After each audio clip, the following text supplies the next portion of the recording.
Hey, this is LOA Today, the Law of Attraction show.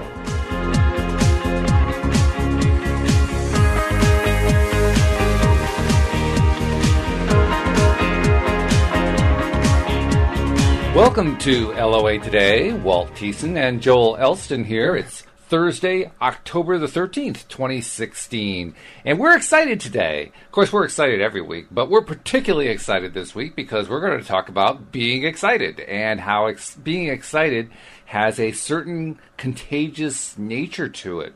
I'm sure we've all noticed that in our lives at numerous times and numerous spots along the way. But we have a particular reason to get excited this week. And Joel, I'm not going to say any more because this is your surprise. So why should we be so excited this week?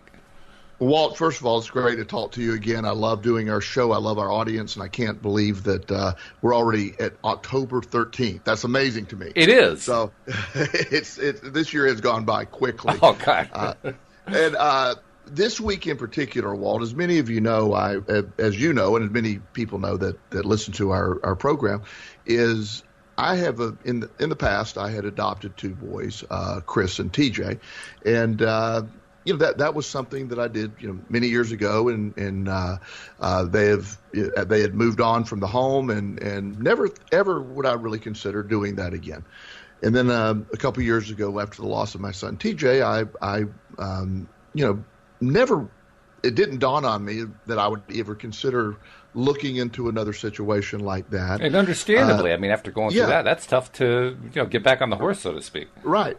And so, I had, I don't know where it came from, but I follow a lot of foster care posts and, like on Facebook, and I'm still active in helping kids find homes. And I would find myself reading these stories of how these kids needed homes. And I started thinking again, would I allow myself to do that again? Am I capable of doing that again? I mean, this is several years later. And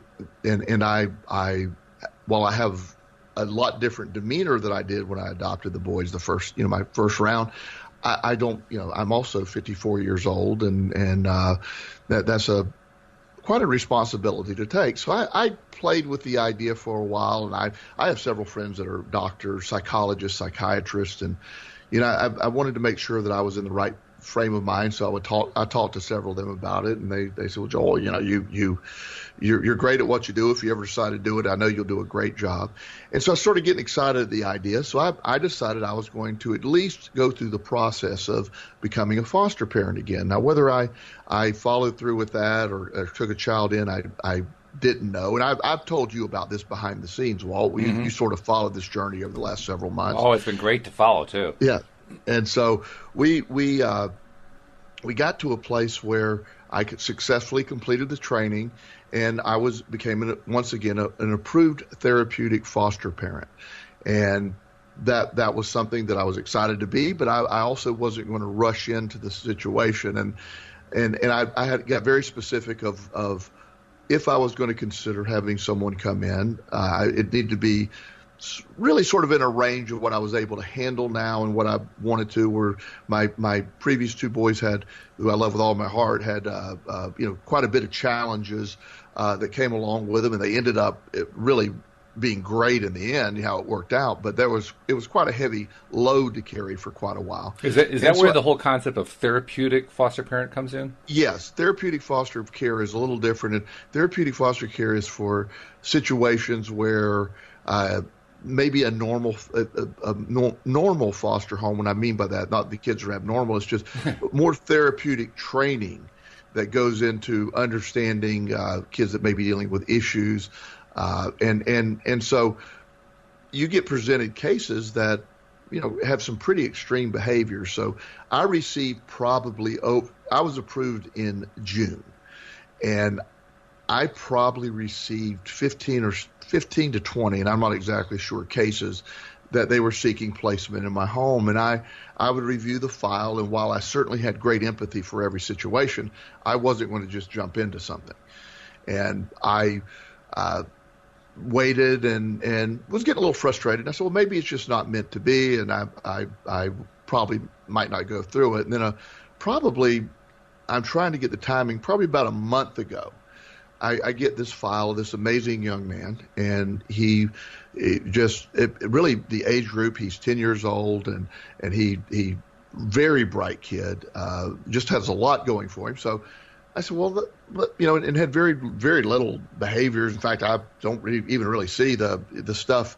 I think if you're acting out, you've been taken from your family. I mean, that's sort of a natural thing to do. So, that wouldn't be particularly unusual, I don't think. Yeah, I think it would be abnormal not to. So I had the privilege of meeting this young man probably 3 weeks ago for the first time. 4 weeks ago, I met.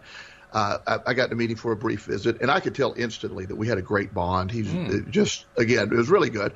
So I said, I am interested. And now normally these things take forever because you have the matching process, and then imagine I'm in the Richmond, Virginia area. He was in the Lynchburg, Virginia area. His home case file was in another county altogether. So you had multiple agencies, multiple school districts, multiple things at play here. So to have this happen was going to take a lot of work from a lot of bureaucracy, with a lot of bureaucracy attached to it through a lot of bureaucratic agencies. So anybody that's ever dealt with, if you need to go get your Social Security card copy tomorrow, you're not going to walk in and walk out in a minute. You can pretty much guarantee you're going to be there for a while, and because it's a big bureaucracy, and they don't really think about time as being of value. So I became prepared, and we had a longer visit where I went and visited him there for probably 4 or 5 hours one afternoon, and we went out and had a really good time. That was on a Saturday, and then the following Saturday, he came and he had an overnight visit with me, which was last week, and that went very well. And we instantly knew he was ready to go at that point, and I was ready for him to come at that point. So they pushed it forward where it's the perfect alignment of the stars, where a bunch of people who rallied together and everybody did their job perfectly. And where our topic is coming from today, and why I'm so excited. First of all, I'm excited to have this outstanding young man in my home. But beyond that, people saw my enthusiasm. I'm not taking credit for everybody's great work here, but what I am trying to do is I was very enthusiastic and supportive. And once people saw my enthusiasm, it isn't that I'm just taking a kid into my home, and it's something that I really wanted, and I was very excited, and they picked up on that excitement. So people who maybe are just stuck in the drudgery are all of a sudden very excited. They're emailing me every day. Here's what I've done. Here's what I've done. I had a report from there were literally 17 people on our team that they were all important components of getting this young man into my home. And they all performed perfectly, just in an amazing way. And the more that happened, the more that sort of gained momentum. And yesterday, when he did arrive at about 1:30 p.m., we had everybody was just so excited. I was receiving texts and emails, and I can't believe this happened so quickly. And what happened internally with me was I felt the more enthused and the more positive I was, the more amazing and enthused and positive other people were. Oh, sure.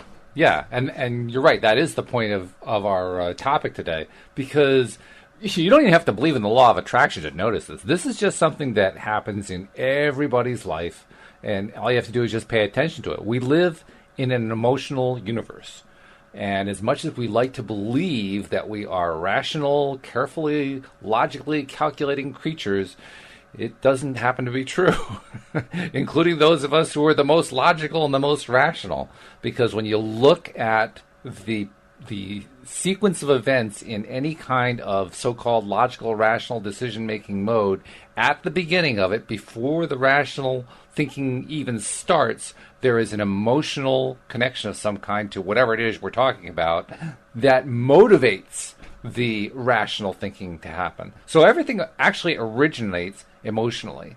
And it makes total sense that since everything originates emotionally, therefore, if you get emotionally excited about it, there's going to be, well, more emotional excitement about it. And like you've been saying, it's contagious. When one person gets excited, other people get excited.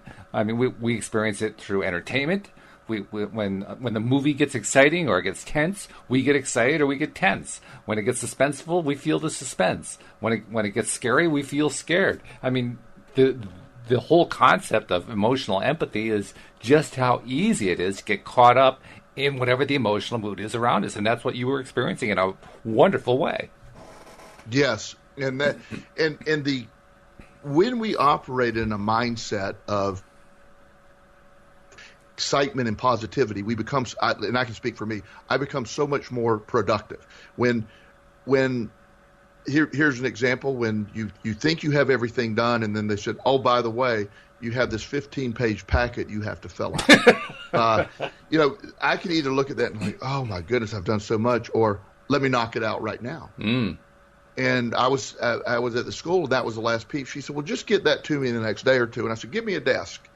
And I went to a desk and I sat down, and it took me about 20 minutes, and I filled it out. And she said, oh my goodness. This is and even from the school perspective, this is a school, and this is a very good school in my school district. We have an amazing school system where I live, but they even picked up. They said, you're really on the ball. So their level sped up, and they were able to say, look, we can do, here's the things you have to do, here's the thing. They began a process of how can we make this happen, instead of here's the reasons why this can't happen this fast. They became a conduit to here's how we can make it happen this fast. And that was a big difference. And they almost get in that protective mode and say, well, let's slow down. They were like, well, he could actually start early if you want. No, Monday's fine. But their perspective changed. And everybody along the way, and I've experienced this in other things in my life. This is just the current thing that I've really seen this happen. And also I realized in my personal life that, my lifestyle has changed drastically as of yesterday. But the enthusiasm of this overall thing is like, okay, I got to step it up. I need to get up earlier. I need to make better use of my time. That isn't something that being a single guy, self-employed, making use of your time is something that's at your leisure. I always thought I had a pretty good structure anyway, but this enforces even a more serious lifestyle structure, which I can either look at as a negative or look at as a positive. Like, I really appreciate now that I want to become even more efficient in my life. And that's something that I enjoy. And I thrive in a structured environment in a much better way. That, again, I was enforcing my own structure, but just as we're saying, the enthusiasm is contagious, that other people around you, they change their attitude from, oh, I got to do this, to, wow, let's make this happen.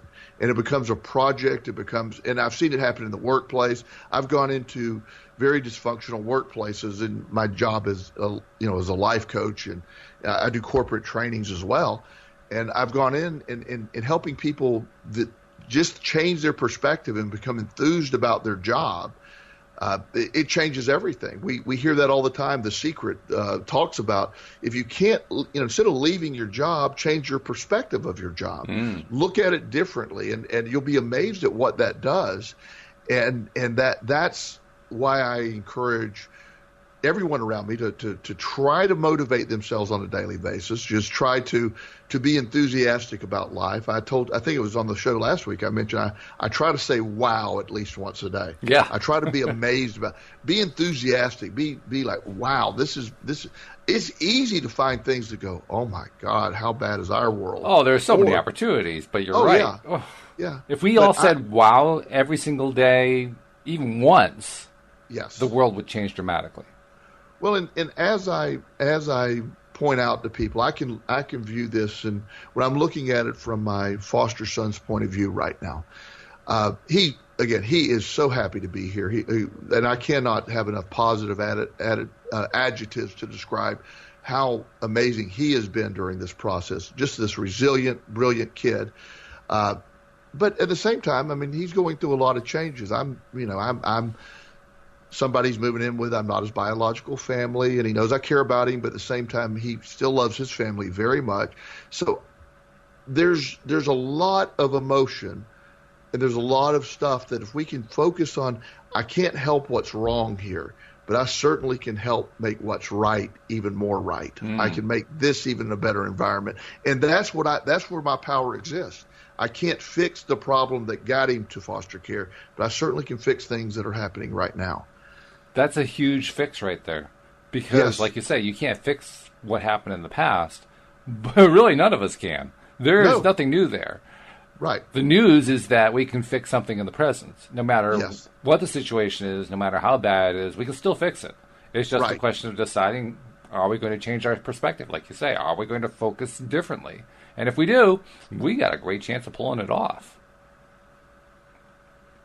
Absolutely, and that applies every day in life. If you wake up and you realize that today is it, yesterday's irrelevant, tomorrow's not promised, but today is where it exists, and there's going to be things happen. You can call them challenges, you can call them opportunities, but things are going to happen, and your attitude toward those things are what matters. And that's isn't that funny though? Isn't that amazing how much the attitude makes a difference? It is. It's everything. And that is, again, one of the great discoveries that I am baffled why there are days where I don't see that. And even though I know that to be so true, there are days when I can allow myself to go, oh, no. Which is ironic in kind of a recursive way, because the attitude is what's creating that, but you're having trouble believing that the attitude would be creating that. And that's the causality that drives me crazy. Yeah, I know. It's sort of like when I tried to dissect Terminator 2 and the time travel sequence. That's right. Okay, well, this doesn't make sense. And I can just hear Arnold saying, just shut up and watch the movie. Okay? I mean, it's not meant to make sense, really. It reminds me of, do you remember the series Downton Abbey that was on British TV and on PBS? One of the things that the cast of Downton Abbey did for a couple of years was they made a special short video Christmas card, if you will, for charity. And the actors basically played their roles, but they did it in a very comical way where they made fun of what each of the different roles were. So the under butler, who's constantly spying on everybody, is found hiding behind a curtain spying on everybody. And Maggie Smith, who's playing the grand dame of the thing, turns into a physical humor actor, which is the last thing you'd expect her to do. One of the things that they play out in this is that the family patriarch, Lord Grantham, is wondering if he's really, if it's really worthwhile for him to even be here. He's been screwing so many things up, and so they do kind of It's a Wonderful Life thing where they take him out of it and replace him with George Clooney. To show him that his life is so much better with him in it. And George Clooney is being total George Clooney in all of this. Well, the guy who plays Lord Grantham, his name is Hugh Bonneville, he's questioning all this. He's saying, wait a minute, this can't happen. He starts picking apart all the different ways that this doesn't make any sense because his daughters are there. Well, how can his daughters be there? Because they're his genetic flesh and blood. They are George Clooney's flesh and blood. That's impossible. And you see the camera pan over to the writer of the show, Julian Fellows, from the backside, and you hear him say, nobody cares. That's sort of it, and I love that analogy. It's at the end of the day, what happens today, and that piece is out of your control. Life is going to throw things at you. How you respond to it, and how you feel about it, remains 100% in your control. That is really breaking down the law of attraction to its simplest form. That you are in control of that, and yet the human condition almost fights that reality. It and does. That's what I find that fascinating, and I believe that comes from years of when I say years, I'm talking hundreds and thousands of years of breeding the way we the idea that I if I'm happy, that's going to lead to something being bad, or I'm doomed, or I'm destined for bad things to happen. And that's the concept of all this. Of I can look at our situation right now, and with my foster son that is here, I can say, wow, this is a this is really sad that he's here. And on some level it really is. But on the other hand, what an incredible opportunity this is for both of us. And this is my opportunity. It's his opportunity. And so the ability to choose which way we look is such an important perspective that it's so important that we are in control of our perspective. I wake up every day and that's what I need to focus on. And whether it's this situation or it's at work, I found the other day it's funny how your mind will quickly go to this. I had a client call. Obviously have a lot going on in my life, and I'm trying to get my schedule straight. And I had a potential client call and said, I'd like to set up an evaluation appointment with you. Well, my first reaction internally was like, oh my goodness. Well, that's what I do for a living. And I love what I do for a living. So the idea that I would have that, and I immediately snapped out of it and go, oh my gosh. I said, I can't believe I just had that internal thought. The thought wasn't that I didn't want to talk to the client. The thought was, I have so much going on. When am I going to fit this in? Well, I explained to the client what was happening. I said, it'll probably be sometime next week. I said, can I call you on Monday when I have, and he was like, absolutely. I'm so glad to hear you're doing that. And in the end, it's going to be a real positive. He understands that. But my initial reaction was like, oh my goodness. Well, of course, that's what I do. That's what I do for a living. I love to be in that position. I love what I do for a living. I got to remind myself of that. That's a really educational thing that you just described there, because until you made that phone call, you lived in the dread of it. It wasn't until you made the phone call that you found out you were dreading nothing at all. Right. And that is, that might be the biggest statement you have made in a long time. I really am into that. We dread nothing at all. There's nothing to dread, but yet we create this dread. How many things do you put off doing, and they end up being nothing? You laugh at yourself because of I had mentioned Social Security earlier, but I have this really good friend who needed to get a Social Security statement immediately, and so she had to go down, and she said, she told me for 2 days, I want to be there all day. She arranged her schedule she literally took all this stuff off. It opened, I believe they opened at 9. I think that's what she said. At 9:04, she walked out with it. Well, you just contradicted yourself. You can't walk out in 1 minute with a Social Security card. It took 4. Well, I said you can't walk out one. And so she called me and she goes, oh my goodness. She said, I have spent 3 days just wallowing in this concept that I'm going to have to go sit there with, just this, all these people crammed together in a bad mood waiting. And she said, they were so nice. The lady, when I checked in, she said, oh yeah, I can actually print that out. You don't have to see any agent for that. And she punched in some information, answered some stuff. She said, I got to go to the back and get it printed. She called me and said, wow. But we do that all the time. I do that all the time, where you find yourself dreading or procrastinating something when you are so much better off just to do it. Make that phone call. If there's a phone call that's uncomfortable, I historically have, I'll make that later in the day, or I'm going to tell somebody something they don't necessarily want to hear. I'll do that later. That's going to disappoint them. And reality is, the information is not going to change later in the day. And instead of it building on me through the day, I have learned, make that phone call now. Get it out of the way.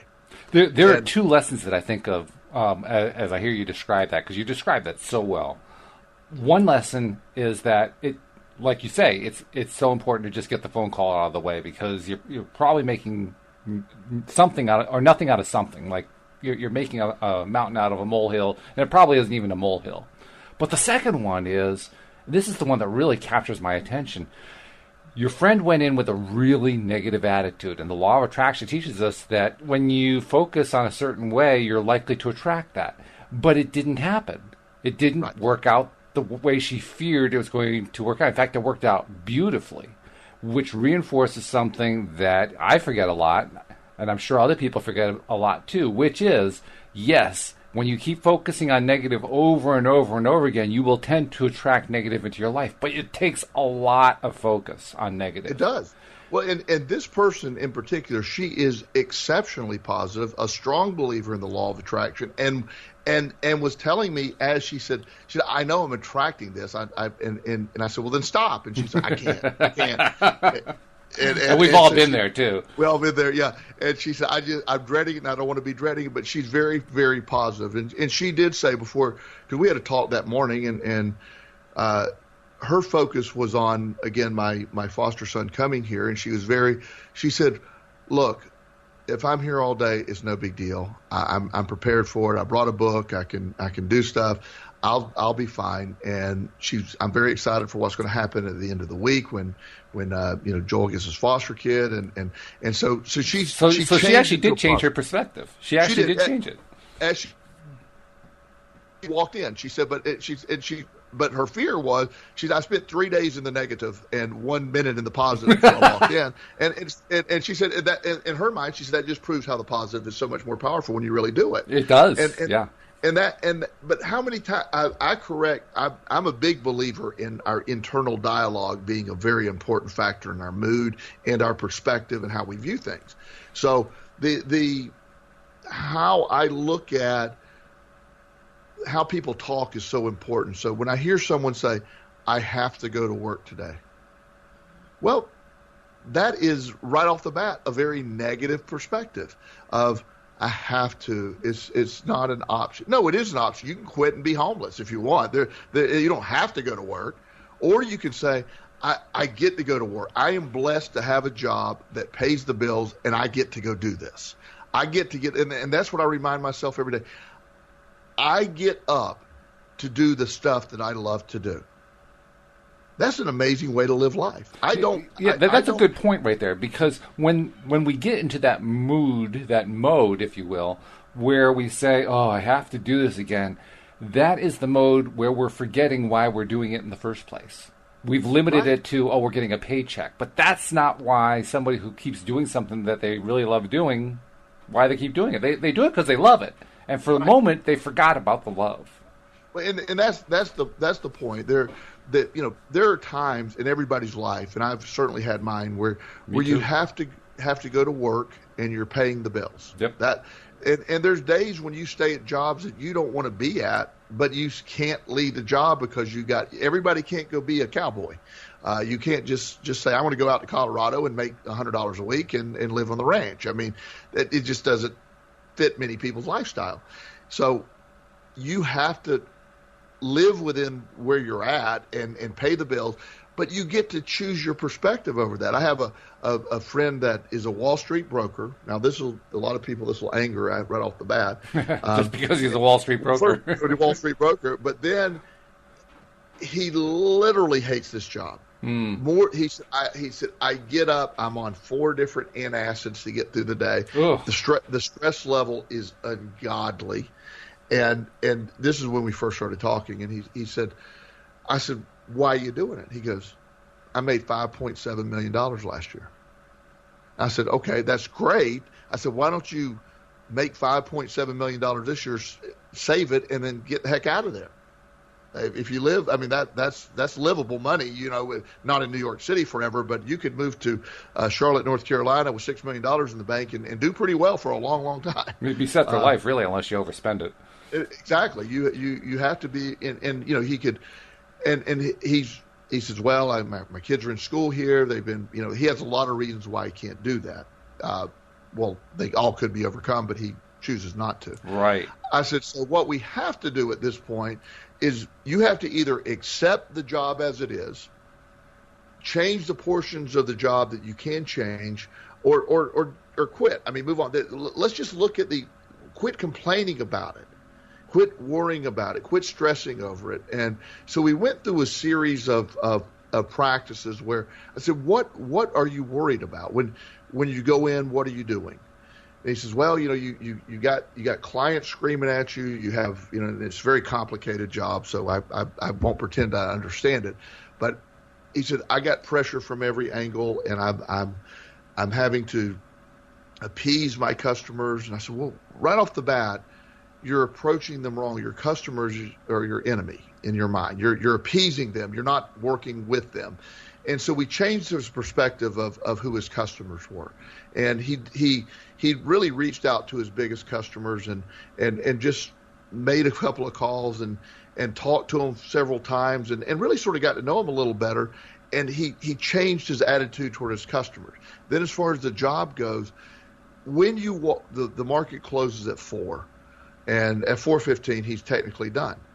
I said, you're gonna wash off the day. You're gonna walk out, and we worked on a way of making the job better. And then every time you go make a deal, I'm taking care of my family. Every time you do one of these things, this is for my family and this is for my well-being. So we put about 15 different protocols in place that are positive based, where he changed the way of his job.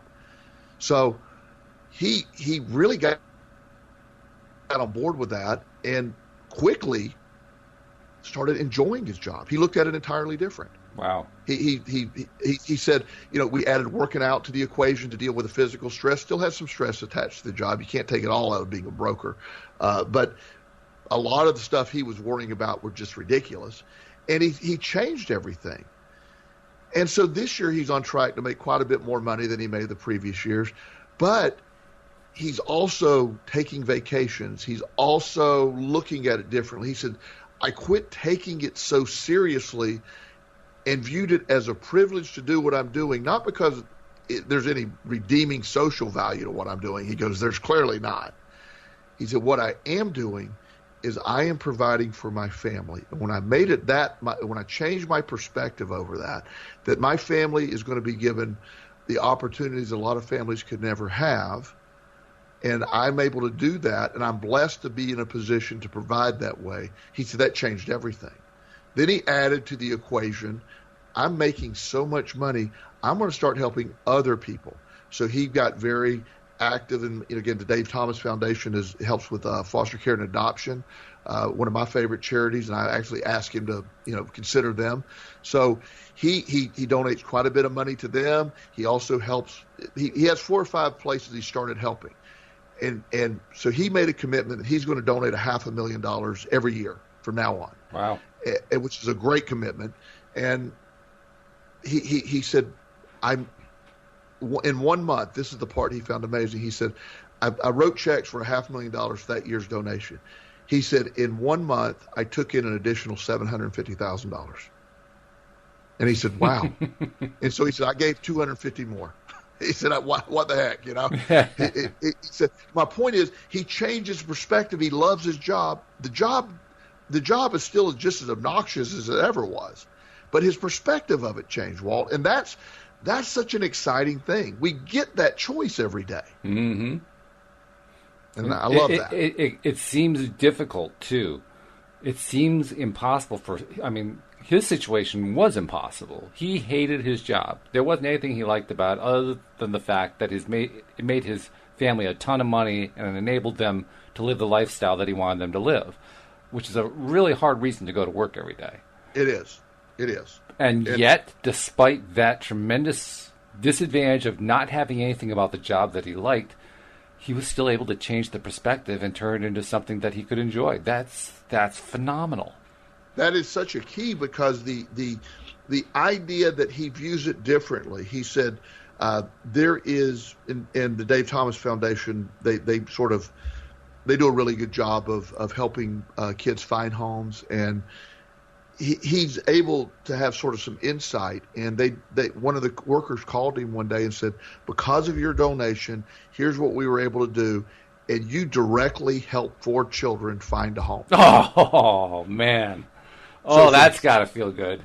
Well, so he goes to work every day. He said, he said, screw the job. I'm going to work to help find kids homes. I'm going to work so my kids can, and so he's excited about the outcome of work now.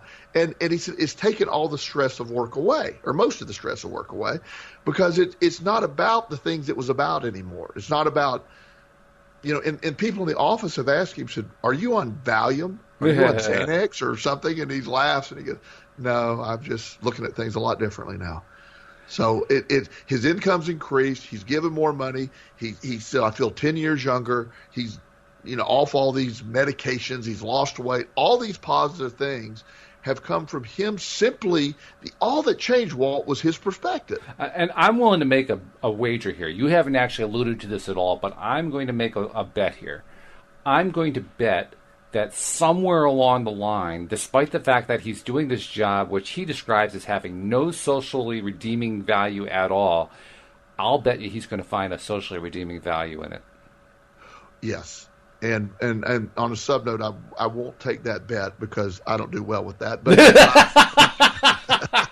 yeah, we do know that, don't we? yeah. So I just want to be on record that I did not take that bet. Okay, yeah, that's fair.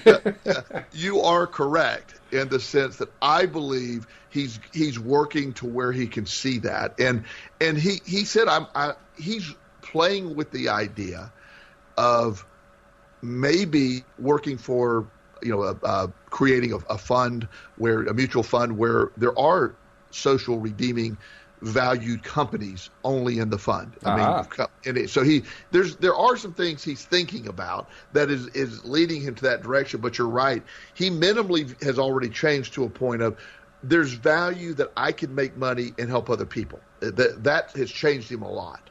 It isn't just about how much more money can we stockpile, and then he had his accountant say, well, you've donated the maximum you're going to be able to donate this year, and he goes, I don't understand what that means. And his accountant said, well, for tax reasons, you don't need to donate anymore. And he goes, I'm not donating for tax reasons. That's what you are mistaken about.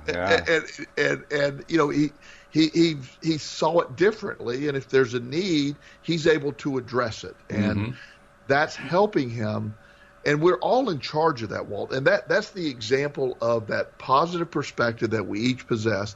And as I teach, whether it's the young man that's living with me now, or it's some of my clients, you get to choose your perspective. And when you learn that, whether you're 10 or whether you're 50, that changes your life when you understand that. Yes. And you get a choice of what today is going to be. And that doesn't mean, and that's the piece that I think a lot of people get lost on. Oh, you're saying nothing bad is going to happen. No, I'm saying I can almost guarantee you there's some stuff that's going to happen you're not going to like, but you get to choose your response to that. And what better power is there than that? We're the only creatures that are known to exist that have control over their perspective.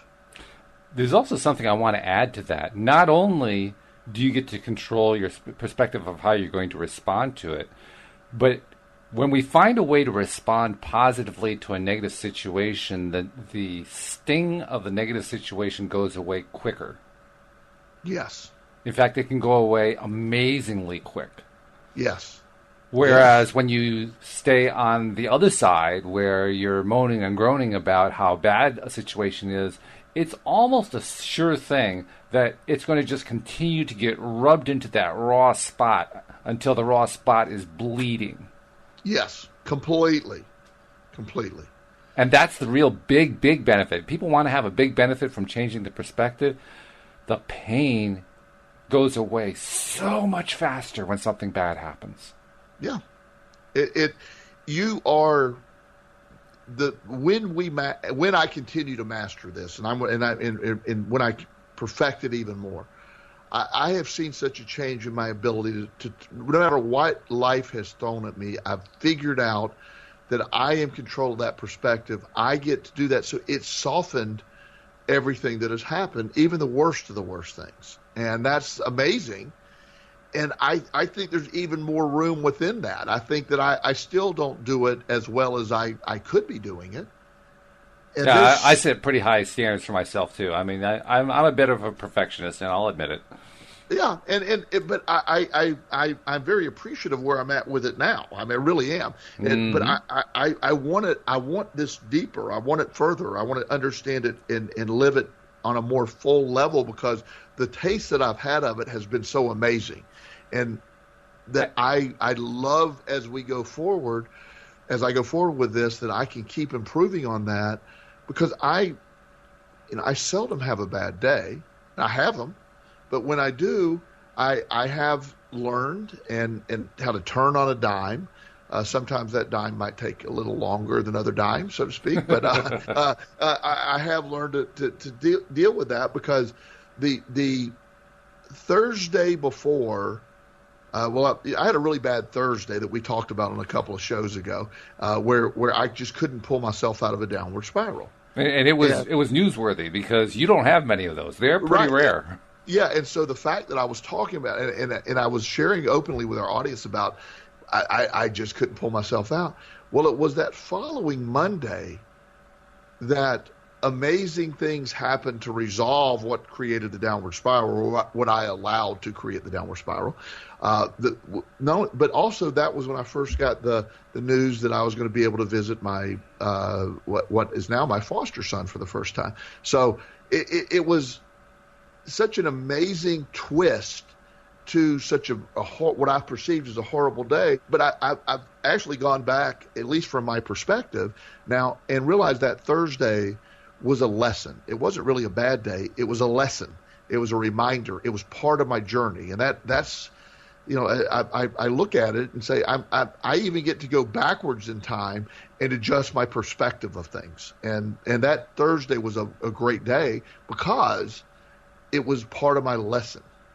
There's also another side to this that comes to my mind, which is we often will incorrectly apply a concept of blame when we aren't thinking properly.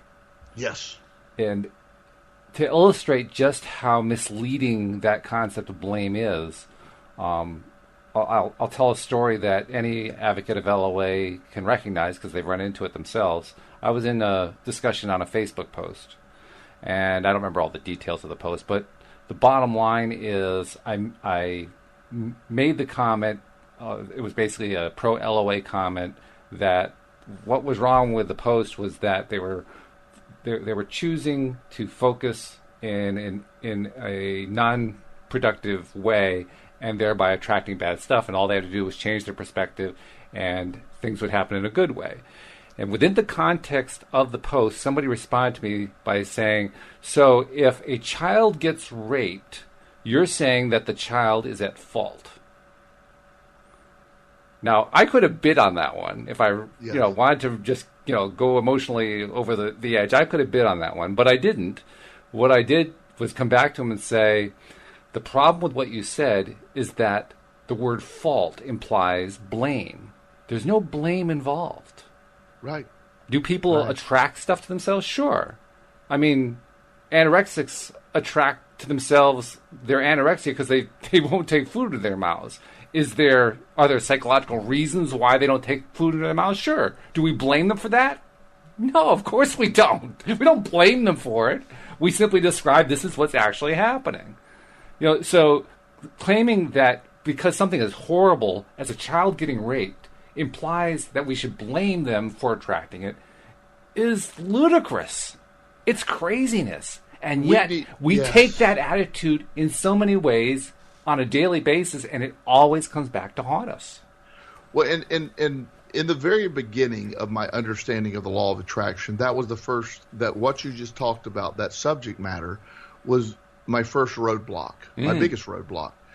And we live in a society today, especially today, even more so right now than we have ever, where the term blame, where everybody, there is a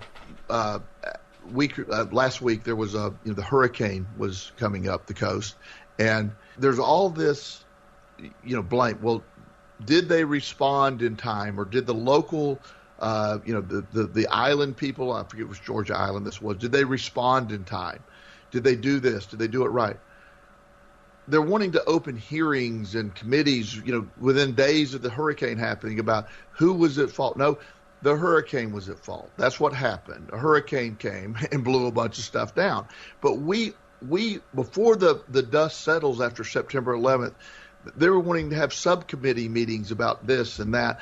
Blame has become sort of the most important factor when we're looking at what happened. And I think that sort of bleeds over into this other concept. Like you're saying, if you attracted it, it's your fault. That's not the point. There's a much bigger picture here. It's not about fault. It's about what we're attracting. Is there other factors? Absolutely. Is there? But the concept of blame is where people get, they want excuses. Well, how many times were people, rob a bank? Well, I robbed a bank, but I was drunk at the time, or I was on drugs, or I needed to do it. Well, you still robbed the bank. Right. You still robbed the bank. My son Chris used to have this. He had the hardest time with this concept. He hit this kid in the head with a rock one night, and the kid was crying, and Chris came. But I said, son, you can't throw rocks. He said, we were just throwing rocks, but not at each other, but it hit him. And I said, okay, I get all that. He goes, I didn't mean to hit him. And I said, son, you still hit him in the head with a rock. But I didn't mean to hit him in the head. I go, I understand that. I'm not saying that you had an intent to hit him in the head, but at the end of the day, a rock left your hand and hit him in the head. Right. And so it isn't about blame. It's just that I'm stating a fact of what happened, and I'm just saying you can't do it. Your intent is really irrelevant in the equation. We still actually, he's now 20, and we still work on that concept a lot. So, and a lot of people do. Sure. But you understand it. And so the idea about blame and understanding the law of attraction has zero emotion. It isn't about blaming. It isn't about, it doesn't care. Gravity, if using the same age group, if instead of the rape scenario, if you have a child that climbs up to the top of the tree and falls to the ground and dies. Let's take it to the extreme. Is it gravity's fault? Is it the child's fault? Is it the child's fault? Or did what? I don't hear anybody go, that gravity, damn it! It shouldn't be that way. I think we should outlaw gravity. Exactly, it's just like fire. Fire is important. We need fire. The concept of fire, but also it can be very destructive. It's just there's always these balances that people accept. There's no debate with the law of gravity. We don't blame the law of gravity. We don't do different things. Let's have a subcommittee hearing on gravity. But it is something when it comes to that steps out of the equation. And ironically, the same people that generally say, well, you mean to say that the child was raped, he or she attracted it, are the same ones that say, oh, God prevented that from happening. Well, now, I'm failing to see where this connection goes. Right. So it's not the child's fault. But let's blame God then. Well, it's not God's fault, but if it prevented it from happening, God prevented it, and we get into these ridiculous conversations about blame. Well, the point that I was trying to make to this guy, and you're kind of alluding to it here, is that the moment that we look at a horrible situation and start to assign blame to it is the moment that we are trying desperately to take our attention away from the facts of how it happens. Yes. We're trying to pretend that it can't possibly happen that way, and the only way to do that is to blame something else. Well, that's exactly right. So we're stepping away from responsibility. We're stepping away from understanding the concept of what happens. It for years, a long time ago, when polio was an epidemic, and it was, they eradicated it and did a great job with all that. And there's, I've heard conspiracy theories that polio was a government conspiracy, and I'm like, the government can't. That's way too complicated for our government. They're not that good. They're not that good. So regardless of your feelings about a lot of this stuff, they did a really good job of making polio not a thing. By the way, anyone who thinks that the government is creating polio epidemics should look at the situation with the FBI and the iPhone that they wanted to break into, the iPhone that used to be owned by the terrorists. Because the FBI was incapable of breaking into that iPhone. They begged, they demanded, they wanted court orders to force Apple to give them a back door to open that iPhone. And it turns out later that a professor at MIT was able to open the iPhone with $5 worth of parts he bought at Radio Shack. Yes. The FBI is considered to be the crown jewel of the government system, and they couldn't open the iPhone. You think they can start an epidemic? I know 12-year-olds that could have. Yeah, I said, open the iPhone, please. It's like, okay. But you're right. That's the idea. But when we look at it, polio was an epidemic, and they were able to eradicate. Scientists, came up with a vaccine that eventually basically eradicated polio. All that understanding. While that was happening, there were a group of people. Well, polio is a curse for, I forget what it was, but whatever was happening at the time, it was viewed as a curse. Or, for a long time, I think a good friend, Jerry Falwell, said, good friend? Okay. Yeah, I'd be kind. I didn't know you were friendly with Jerry. That's pretty cool. Yeah, I talked to him one time, so it wasn't pleasant. But he blamed AIDS because it was a punishment from God for being gay. It's like, really? And we have this society that does these things. I'll tell you an interesting side story about Jerry Falwell before we leave Jerry Falwell behind. Jerry Falwell was known by people who live at Smith Mountain Lake in Virginia near Roanoke to have a place there that he would take his mistress to. This was well known among everybody who lived in the community there. So the guy who takes a mistress in violation of his marriage vows is the guy who's saying that the homosexuals will be cursed by God because they're violating God's law. Oh, yeah. It's like, wait a minute. We could do 5 shows on this topic, but we won't. We'll let that go. I just had to mention that one. I just thought that was pretty wild. It is. And I love when we're able to, when we don't get stuck on blame, when we can get to the point of, I have had people, here's an example, I've had people who have betrayed me. And when I was working at my previous employer, someone who I trusted very much sort of undermined me and really created a situation where I had to leave the job. And I'm not saying I didn't have a role in that. I got caught off guard, but it really freaked me out that someone who I'd come to trust, it really sort of did that to me. And I had to battle for a little while, like, wow, how could this person do this? That was more of a concern, just somebody I trusted completely.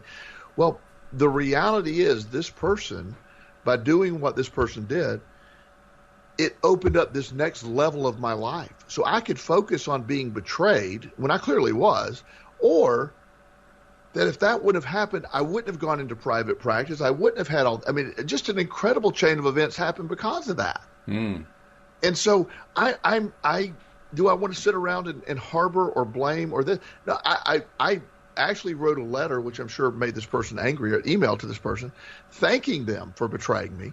And I said, I know it wasn't your intent, but you unintentionally put me on a path that is been the greatest thing that's ever happened. Thank you. I surprisingly didn't get a response back.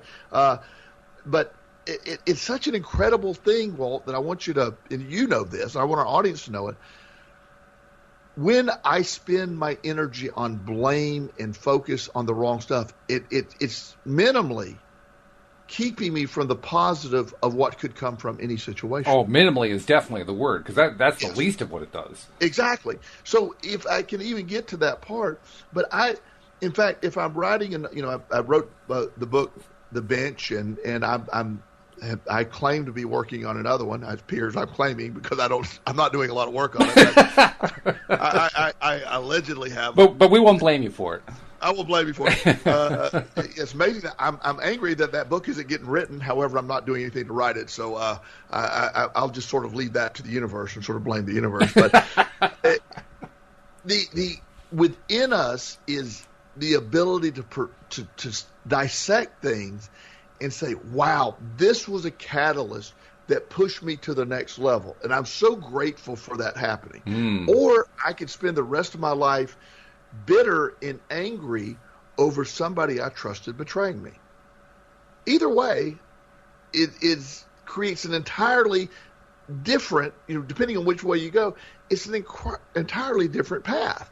One is a path of misery, and the other is great joy. And I was in charge of that. That's the key. You have the choice between great joy and misery by deciding whether you're going to not blame or to blame.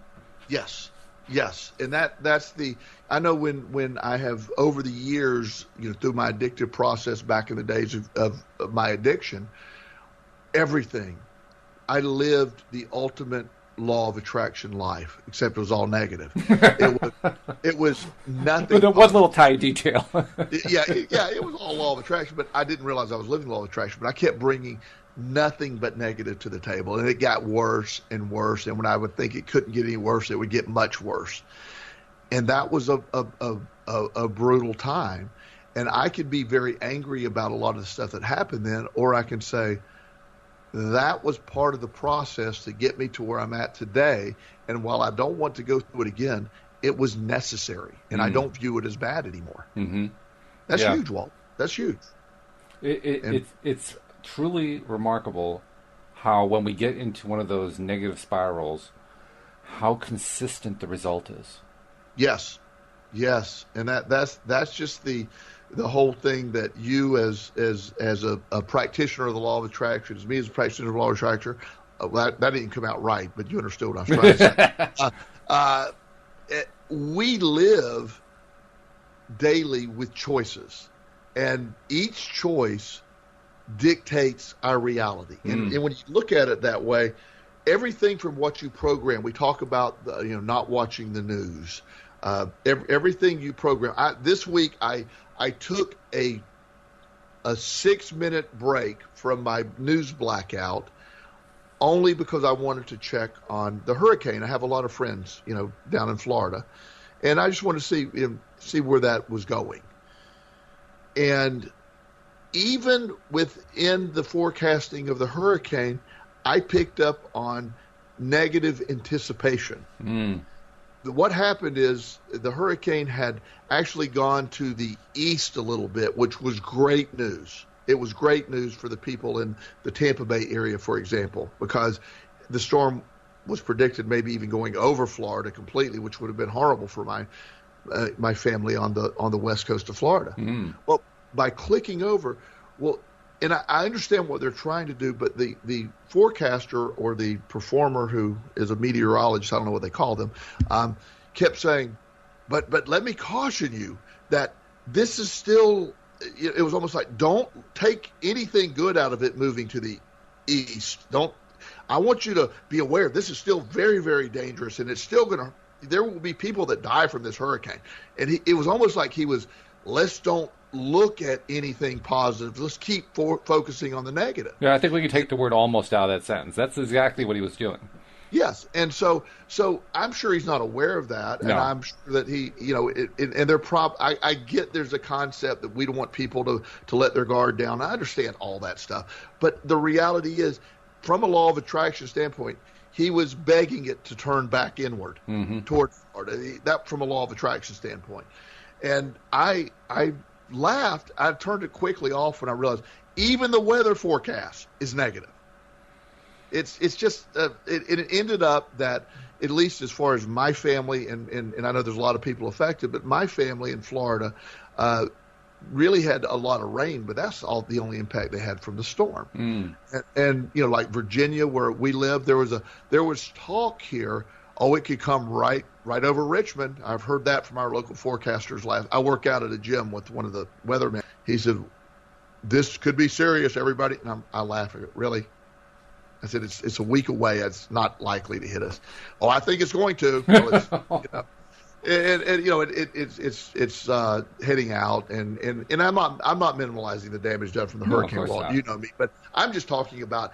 In general, I quickly apologized to the universe and said, the news is going to get turned off. Even the weather forecast has gotten negative. And I guess it always has been, but I'm so in tune to people being negative or anticipating the negative versus I would love to somebody said, This is incredible news. The storm has moved a little eastward. There's an entire half of Florida that just because of this move is not going to be affected by this hurricane as bad as we thought it was possible. Doesn't mean there's not danger ahead, but it certainly has affected, 7 million people in a positive way because it's moved 10 miles this way. And on that very happy note, we have to draw to a close. Joel, it's been a pleasure as usual, and we'll see you all next time here on LOA Today. Goodbye, everybody.